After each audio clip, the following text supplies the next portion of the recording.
astronaut will travel to space as part of a joint ISRO-NASA mission to the International Space Stations. By 2035, the Bharatiya Antariksh Station will open new frontiers in research and global cooperation. By 2040, an Indian's footprints will be on the moon. Mars and Venus are also on our radar.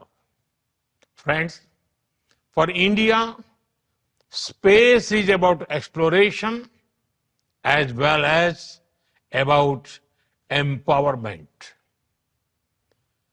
It empowers governance, enhances livelihoods, and inspires generations. From fishermen alerts to Gati Shakti platform, from railway safety to weather forecasting, our satellites look out for the welfare of every Indian. We have opened our space sector to startups, entrepreneurs, and young minds. Today, India has over 250 space startups. They are contributing to cutting-edge advancements in satellite technology, propulsion systems, imaging, and much more. And you know, it is even more inspiring that many of our missions are being led by women scientists. Friends, India's space vision is grounded in the ancient wisdom of Vasudhaiv Kutumbakam. That is, the world is one family. We strive not just for our own growth, but to enrich global knowledge, address common challenges, and inspire future generations. India stands for dreaming together, building together, and reaching for the stars together. Let us together write a new chapter in space exploration, guided by science and shared dreams for a better tomorrow. I wish you all a very pleasant and productive stay in India. Thank you. ಸಿದ್ದರಾಮಯ್ಯನವರು ಮಾತನಾಡಿದರು. ಇದರ ಜೊತೆಗೆ ನರೇಂದ್ರ ಮೋದಿ ಅವರ ಮಾತು ಕೂಡ. ಸಭೆಗಳ ಮೇಲೆ ಸಭೆ ಮಾಡಿದರು. ನಿನ್ನೆ ನರೇಂದ್ರ ಮೋದಿ ದೆಹಲಿಯ ತಮ್ಮ ನಿವಾಸದಿಂದ ನಿರಂತರವಾಗಿ ಎಲ್ಲ ಅಪ್ಡೇಟ್ಗಳನ್ನು ಪಡೆದುಕೊಳ್ತಾ ಇದ್ರಂತೆ. ಏನಾಗ್ತಾ ಇದೆ, ದೂರವಾಣಿ ಸಂಪರ್ಕದ ಮುಖಾಂತರ ರಕ್ಷಣಾ ಅಧಿಕಾರಿಗಳು, ಅದರ ಜೊತೆಗೇನೆ ಅಜಿತ್ ದೋವಲ್ ಅವರ ಜೊತೆಗೆ ಸಂಪರ್ಕದಲ್ಲಿ ಇದ್ರಂತೆ. ನಿನ್ನೆ ರಾತ್ರಿ 15 ಸಭೆಗಳನ್ನು ಅಜಿತ್ ದೋವಲ್ ಮಾಡಿದ್ದಾರೆ ಎನ್ನುವಂತ ಮಾಹಿತಿ ಬಂದಿದೆ. 15 ಸಭೆಗಳನ್ನು ನಿರಂತರವಾಗಿ ಮಾಡಿದ್ದಾರೆ ಈ ಆಪರೇಷನ್ ಸಿಂಧೂರ್ ವಿಚಾರಕ್ಕೆ ಸಂಬಂಧಪಟ್ಟಂತೆ. ಇದಕ್ಕೂ ಮೊದಲು ಸಿಡಿಎಸ್ ಸಭೆ ಆಯಿತು. ಅದಾದ ನಂತರ ಪ್ರತ್ಯೇಕವಾಗಿ ಸೇನಾ ಮುಖ್ಯಸ್ಥರನ್ನ ಕರೆದು ಸಭೆ ಮಾಡಲಾಯಿತು. ಯಾವೆಲ್ಲ ಬೆಳವಣಿಗೆಗಳಾಗಬಹುದು, ಏನು ಎತ್ತ ಅನ್ನೋದ್ರ ಬಗ್ಗೆ ನಿರಂತರವಾಗಿ ಸುದೀರ್ಘ ಪ್ರಕ್ರಿಯೆ ನಂತರ ಆಪರೇಷನ್ ಸಿಂಧೂರ್ ಸ್ವತಃ ಯಾರಿಗೂ ಕೂಡ ಗೊತ್ತಾಗದಂತೆ ಇಂಥದ್ದೊಂದು ಕ್ರಮಕ್ಕೆ ಭಾರತ ಮುಂದಾಗಿತ್ತು. ಒಂದು ಗಟ್ಟಿ ನಾಯಕತ್ವ ಇವೆಲ್ಲವೂ ಕೂಡ ಬಾರಿ ಇಂಪಾರ್ಟೆಂಟ್ ಅಂತ ಅನ್ಸುತ್ತೆ ಸರ್ ಯುದ್ಧದ ಸಂದರ್ಭ. ಇಲ್ಲಿ ನೋಡಿ ಪ್ರವೀಣ್, ಈ ಭಾರತ ಒಂದು ವಿಚಾರದಲ್ಲಿ ಹೇಗೆ ಯಶಸ್ಸನ್ನ ಸಾಧಿಸುತ್ತೆ ಅನ್ನೋದಕ್ಕೆ ಇದು ಉದಾಹರಣೆ. ನಾವು ನಿರಂತರವಾಗಿ ಸಭೆಗಳನ್ನ ಮಾಡ್ತಾ ಇದ್ರು, ಸೇನೆಯನ್ನ ಗಡಿಯಲ್ಲಿ ನಿಯೋಜನೆ ಮಾಡ್ತಾ ಇದ್ರು, ನೌಕಾದಳ ಸಮುದ್ರ ತೀರದಲ್ಲಿ ನಿಯೋಜನೆ ಆಗ್ತಾ ಇತ್ತು, ಏರ್ ಬೇಸ್ಗಳಲ್ಲಿ ವಾಯುದಳಗಳು ಆಗ್ತಾ ಇತ್ತು. ಇಲ್ಲಿ ಪಾಕಿಸ್ತಾನಕ್ಕೆ ಹೇಗೆ ದಾರಿ ತಪ್ಪಿಸ್ತು ಅನ್ನೋದಕ್ಕೆ ರಾತ್ರಿ ಉದಾಹರಣೆ. ಅವರು ನಾವು ಏನ್ ಮಾಡ್ದ, ಮಾಕ್ ಡ್ರಿಲ್ ಅನ್ನ ಮಾಡಿ ಅಂತ ಹೇಳಿ ಮೊನ್ನೆ ಆದೇಶವನ್ನ ಕೊಟ್ಟು ಮಾಕ್ ಡ್ರಿಲ್ ಮಾಡ್ತಾ ಇದಾರೆ. ಅವ್ರೇನ್ ತಿಳ್ಕೋಬೇಕು, ಮಾಕ್ ಡ್ರಿಲ್ ಇವರು ಸಾಂಪ್ರದಾಯಿಕ ಯುದ್ಧ ಮಾಡಿಕೆ ಮಾಕ್ ಡ್ರಿಲ್ ಅನ್ನ ಮಾಡಿಸ್ತಾ ಇದಾರೆ, ಇನ್ನೂ ಒಂದು ವಾರ ಆಗ್ಬೋದು ಇವ್ರ ಯುದ್ಧ ನಮ್ಮ ಮೇಲೆ ಸಾರಕ್ಕೆ ಡಿಲೇ ಆಗ್ಬೋದು ಅಂತ ಹೇಳಿ. ಇವನ್ ನಮ್ಮ ನಾಗರಿಕರು ಅದೇ ಊಹೆಯಲ್ಲಿದ್ರು, ಯಾರು ಇದನ್ನು ಊಹಿಸಿರಲಿಲ್ಲ. ಜೊತೆಗೆ ಪಾಕಿಸ್ತಾನದ ಸೇನೆನೂ ಅದೇ ಊಹೆಯಲ್ಲಿತ್ತು, ಪಾಕಿಸ್ತಾನವೂ ಅದೇ ಒಂದು ವಿಚಾರವನ್ನ ಮಾಡ್ತಾ ಇತ್ತು. ಯಾಕಂದ್ರೆ ಮಾಕ್ ಡ್ರಿಲ್ ಈಗ ತಾನೇ ಆದೇಶ ಕೊಟ್ಟಿದ್ದಾರೆ, ಅವರೆಲ್ಲರೂ ಮಾಕ್ ಡ್ರಿಲ್ ಮಾಡಿ ನಾಗರಿಕರನ್ನ ರಕ್ಷಣೆ ಮಾಡಕ್ಕೆ ಏನೇನು ಕ್ರಮ ಕೈಗೊಳ್ತಾ ಇದ್ದಾರೆ ಅವೆಲ್ಲ ಸರಿ ಮಾಡ್ಕೊಂಡು ಆಮೇಲೆ ನಮ್ಮ ಯುದ್ಧಕ್ಕೆ ಬರ್ಬೋದು ಅಂತ ಅನ್ಕೊಂಡಿದ್ರು ಅವರು. ಆದ್ರೆ ಭಾರತ ಈ ಮಾಕ್ ಡ್ರಿಲ್ ಮಾಡ್ತಾ ಇದ್ದಂಗೆನೆ ಏಕಾಏಕಿ ಭಯೋತ್ಪಾದಕ ಶಿಬಿರಗಳನ್ನು ಟಾರ್ಗೆಟ್ ಮಾಡಿ ರಾತ್ರಿ ನಿಖರವಾದ ಗುರಿಯೊಂದಿಗೆ ಕಾರ್ಯಾಚರಣೆಯನ್ನ ಮಾಡಿ ಮುಗಿಸಿದೆ. ಅಂದ್ರೆ ಇದು ಭಾರತದ ತಾಕತ್ತು. ವಿಶ್ವದ ಎದುರು ಭಾರತ ನನ್ನ ತಾಕತ್ತು ಏನು ಅನ್ನೋದನ್ನ ತೋರಿಸಿದೆ. ವಿಶ್ವದಲ್ಲಿ 4ನೇ ಸೇನಾ ಶಕ್ತಿಯನ್ನು ಹೊಂದಿರತಕ್ಕಂತಹ ಭಾರತ ನಾನು ಯಾವ್ದ್ರಲ್ಲೂ ಹಿಂದೆ ಬಿದ್ದಿಲ್ಲ. ವಿಶ್ವದ ಯಾವ ಬಲಿಷ್ಠ ರಾಷ್ಟ್ರಗಳಿದೆ, ಬಲಿಷ್ಠ ರಾಷ್ಟ್ರಗಳಿಗೆ ನನ್ನ ಸವಾಲೊಡ್ಡತಕ್ಕಂಥ ಶಕ್ತಿ ನನ್ನಲ್ಲಿದೆ ಅಂತಕ್ಕಂಥನ್ನ ರಾತ್ರಿ ನಡೆದಂತಹ ಕಾರ್ಯಾಚರಣೆ ವಿಶ್ವಕ್ಕೆ ತೋರಿಸಿಕೊಟ್ಟಿದೆ. ವಿಶ್ವವೇ ಇವತ್ತು ಬೆರಗಾಗಿ ನಿಂತಹ ಪರಿಸ್ಥಿತಿ ನಿರ್ಮಾಣ ಆಗಿದೆ. ಇಸ್ರೇಲ್ ಸಹ ಈ ರೀತಿಯ ನಿಖರ ದಾಳಿಯನ್ನ ಮಾಡಕ್ಕೆ ಸಾಧ್ಯ ಆಗಿಲ್ಲ.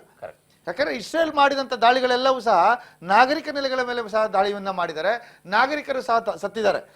ಆದ್ರೆ ಇಸ್ರೇಲ್ ದಾಳಿ ಮಾಡಿದಂತ ಸಂದರ್ಭದಲ್ಲಿ ಇಸ್ರೇಲ್ ಈ ರೀತಿಯ ಸ್ಟ್ರಾಟಜಿಕ್ ಆಗಿ ಪ್ಲಾನ್ ಅನ್ನ ಮಾಡಿಲ್ಲ. ಇಸ್ರೇಲ್ ಏನ್ ಮಾಡ್ತಾರೆ, ನಾನು ಅವರು ಹಮಾಸ್ ಉಗ್ರರು ದಾಳಿ ಮಾಡಿದ್ರು, ನಾನು ದಾಳಿ ಮಾಡ್ತೀನಿ ಅಂತ ಹೇಳಿ ಏಕಾಏಕಿ ದಾಳಿಯನ್ನ ಮಾಡಿದ್ರು. ಬಟ್ ಅವ್ರಿಗೆ ಯುದ್ಧ ನಿರಂತರವಾಗಿ ನಡೀತಾ ಇರುತ್ತೆ, ಅದೆಲ್ಲ ಕಾಮನ್ನು ಹತ್ತಿ ದಾಳಿಯನ್ನ ಮಾಡಿದ್ದಾರೆ ಅಂತ ನಾವು ಹೇಳ್ಬೋದು. ಆದ್ರೆ ಭಾರತ ಯುದ್ಧಕ್ಕೆ ಹೋಗಲ್ಲ. ಯುದ್ಧ ಮಾಡಿದ್ರೆ ಯಾವ ರೀತಿ ಮಾಡ್ತೀವಿ ಅನ್ನೋದನ್ನ ತೋರಿಸ್ಕೊಟ್ಟಿದ್ದಾರೆ ಜಗತ್ತಿಗೆ. ನಮ್ಮ ಯುದ್ಧ ಏನಾದ್ರೂ ಈ ರೀತಿ ಆದ್ರೆ ನಾವು ಯಾರನ್ನು ಬಿಡುದಿಲ್ಲ ಅಂತಕ್ಕಂಥದ್ದಕ್ಕೆ ಇದು ಸ್ಪಷ್ಟ ಉದಾಹರಣೆ ಆಗಿದೆ.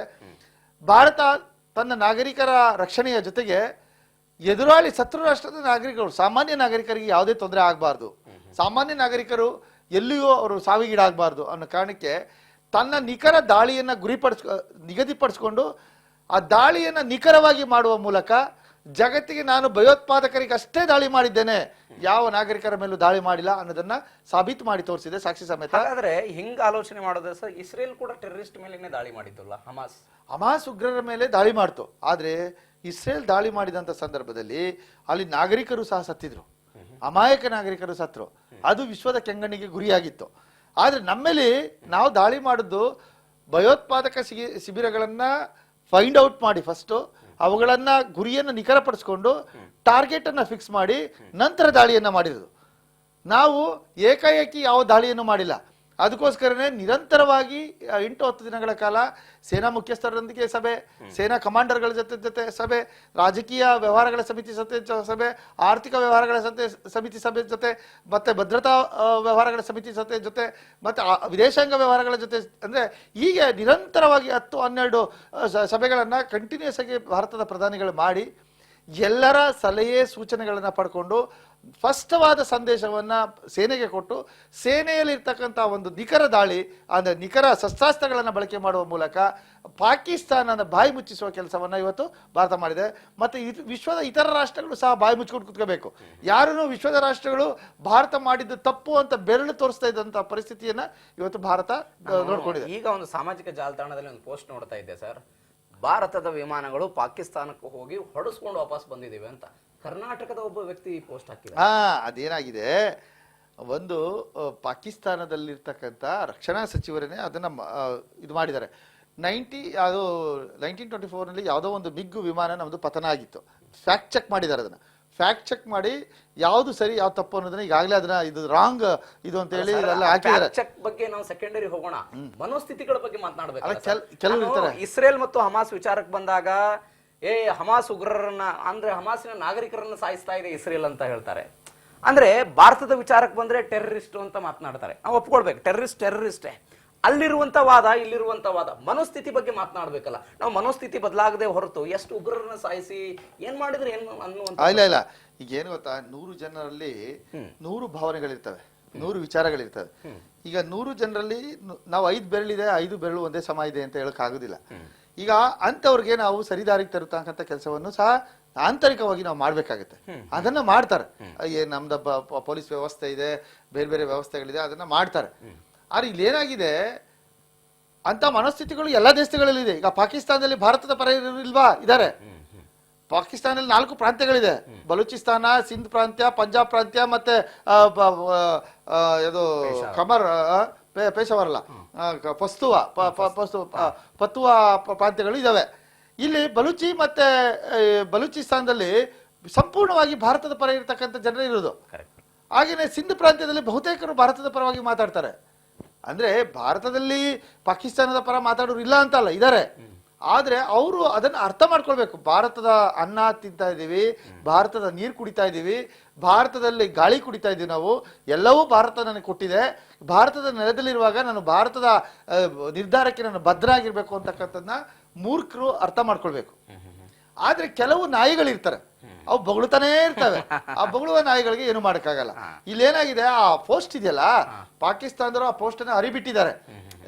ಭಾರತದ ರಫೇಲ್ ಯುದ್ಧ ವಿಮಾನಗಳನ್ನ ಹೊಡೆದುಡಿಸ್ತೋ, ಸುಖೋಯ್ ಯುದ್ಧ ವಿಮಾನಗಳನ್ನ ಹೊಡೆದುಡಿಸ್ತೋ ಅಂತೇಳಿ ಆ ಪೋಸ್ಟ್ ಅನ್ನ ಮಾಡುವ ಮೂಲಕ ಅವ್ರು ಹೇಳ್ಕೊಂಡಿದ್ದಾರೆ. ಅಲ್ಲಿನ ರಕ್ಷಣಾ ಸಚಿವನೇ ಅದನ್ನ ಹೇಳಿದ್ದಾನೆ, ನಾವು ಪ್ರತಿದಾಳಿಯನ್ನ ಮಾಡಿದ್ದೇವೆ ಭಾರತದ ಮೇಲೆ, ರಫೇಲ್ ಯುದ್ಧ ವಿಮಾನವನ್ನೇ ಹೊಡೆದುಡಿಸಿದೆ ಅಂತ ಹೇಳ್ತಾ ಇದ್ದಾರೆ. ಆದ್ರೆ ನಮ್ಮ ಯಾವ ಯುದ್ಧ ವಿಮಾನಗಳಿಗೂ ಯಾವ ಸಣ್ಣ ಗಾಯವೂ ಸಹ ಆಗಿಲ್ಲ. ನಾವು ಯಾವುದೇ ನಮ್ಮ ಸೈನಿಕರಿಗೆ ಸಣ್ಣ ಉಗುರಷ್ಟು ಗಾಯನೂ ಆಗಿಲ್ಲ. ಅವರು ಸೇಫ್ ಆಗಿ ಬಂದು ನಮ್ಮ ಏರ್ ಬೇಸ್ಗಳಲ್ಲಿ ಲ್ಯಾಂಡ್ ಆಗಿದ್ದಾರೆ, ಕಾರ್ಯಾಚರಣೆಯನ್ನು ಯಶಸ್ವಿಯಾಗಿ ಪೂರ್ಣಗೊಳಿಸಿದ್ದಾರೆ. ಪಾಕಿಸ್ತಾನದಲ್ಲಿ ಇರ್ತಕ್ಕಂಥ ಭಯೋತ್ಪಾದಕ ನೆಲೆಗಳನ್ನ ಧ್ವಂಸ ಮಾಡುವ ಮೂಲಕ ವಿಶ್ವಕ್ಕೆ ನಾವು ಯಾವ ರೀತಿ, ನಮ್ಮ ಶಕ್ತಿ ಯಾವ ರೀತಿ ಇದೆ ಅನ್ನೋದನ್ನ ತೋರಿಸ್ಕೊಟ್ಟಿದ್ದಾರೆ. ಬಟ್ ಈ ಬೆಳವಣಿಗೆ ನಡುವೆ POKಯಲ್ಲಿ ಒಂದು 5 ಉಗ್ರ ನೆಲೆಗಳನ್ನು ಏನು ಧ್ವಂಸ ಮಾಡಿದ್ದಾರೆ ಸರ್. ಅಲ್ಲಿಯ ಜನವು ಕೂಡ ಸ್ವತಂತ್ರ ಬೇಕು, ನಾವು ಭಾರತ ಅನ್ನುವಂತ ನಿರ್ಧಾರದಲ್ಲಿ it's a right time to acquire POK. Yes definitely. ಈ ಸಂದರ್ಭದಲ್ಲಿ ಇದು ಆರಂಭಿಕ, ನಾನು ಅದೇ ಆಗ್ಲೇ ಹೇಳಿದ್ದು, ಇದು ಅಂತ್ಯ ಅಲ್ಲ, ಇದು ಆರಂಭ. ಈ ಬಾರಿ POKಯನ್ನ ಭಾರತ ಸರ್ಕಾರ ಖಂಡಿತವಾಗಿಯೂ ವಶಪಡಿಸಿಕೊಳ್ಳುತ್ತೆ. ಈ ಬಾರಿ ಯಾವುದೇ ಕಾರಣಕ್ಕೂ ಸಹ ಪಾಕಿಸ್ತಾನಕ್ಕೆ ಶರಣಾಗುವ ಪರಿಸ್ಥಿತಿನೇ ಇಲ್ಲ. ಇಲ್ಲೇನಾಗಿದೆ, ಭಾರತದ ಪಾಕಾಕ್ರಮಿತ ಕಾಶ್ಮೀರದಲ್ಲಿ ಮುಜಾಫರಾಬಾದ್ನಲ್ಲಿ ಯಾಕೆ ಸೇನಾ ಅವರು ಭಯೋತ್ಪಾದಕ ಶಿಬಿರಗಳನ್ನು ಇಟ್ಕೊಂಡಿದ್ದಾರೆ ಅಂತ ಅಂದ್ರೆ, ಹತ್ರ ಇದೆ ಭಾರತದ ಗಡಿ, ಅದಕ್ಕೋಸ್ಕರ ಅಲ್ಲಿ ಭಯೋತ್ಪಾದಕರನ್ನ ಕಳಿಸ್ಬೋದು ಅಂತೇಳಿ ಸುಮಾರು 10 ರಿಂದ 15 ಭಯೋತ್ಪಾದಕ ಶಿಬಿರಗಳು ಮುಜಾಫರಾಬಾದ್ನಲ್ಲೇ ಇದಾವೆ.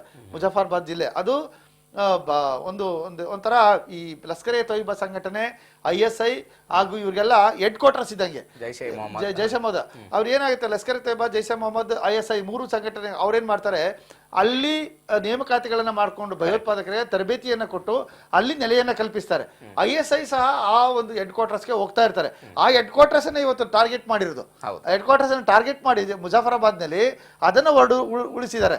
ಅದು ಬರೀ ಮಸೀದಿಗಳನ್ನ ಅಷ್ಟೇ ಅಲ್ಲ, ಏನು ಈ ಲಷ್ಕರ್ ಎ ತೊಯ್ಬಾ, ಜೈಷ್ ಎ ಮೊಹಮ್ಮದ್ ಸಂಘಟನೆ ಹಾಗೂ ಏನು ISI ಒಟ್ಟಾಗಿ ಸೇರಿ ಅಲ್ಲಿ ಭಯೋತ್ಪಾದಕರಿಗೆ ತರಬೇತಿಯನ್ನು ಕೊಡ್ತಾರೆ. ಆ ಜಾಗವನ್ನ ಫೈಂಡ್ ಔಟ್ ಮಾಡಿ ಅದನ್ನ ಇವತ್ತು ಉಡಿಸ್ ಮಾಡಿದ್ದಾರೆ.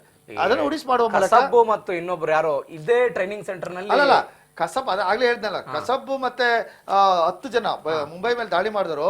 ಮರ್ಕಸ್ ಸುಬಾನುಲ್ಲಾ ಅಂತ ಹೇಳಿ ಪ್ರದೇಶ, ಮರ್ಕಸ್ ಸುಬಾನುಲ್ಲಾದಲ್ಲಿ ಇರ್ತಕ್ಕಂಥ ಒಂದು ಮಸೀದಿಯಲ್ಲಿ ಅವ್ರು ತರಬೇತಿಯನ್ನ ಪಡೆದಿದ್ರು. ಆ ಅಜ್ಮಲ್ ಕಸಬ್ ಅವನು ಮಾಹಿತಿಯನ್ನ ಕೊಟ್ಟಿದ್ದ, ನಾವು ತನಿಖೆ ಮಾಡುವಂತ ಸಂದರ್ಭದಲ್ಲಿ ಆ ಮಾಹಿತಿಯೇ ಇವತ್ತು ಭಾರತದ ಗುರಿಗೆ ಒಂದು ಕಾರಣ ಆಗಿದೆ. ಭಾರತ ಅದನ್ನ ಗುರಿಯಾಗಿ ಇಟ್ಕೊಂಡು ದಾಳಿಯನ್ನ ಮಾಡಿದೆ ಅಂತಾನೆ. ನೇಮಕಾತಿ ಬಗ್ಗೆ ಮಾತನಾಡ್ತಾ ಇದ್ರಿ ಸರ್. ಈ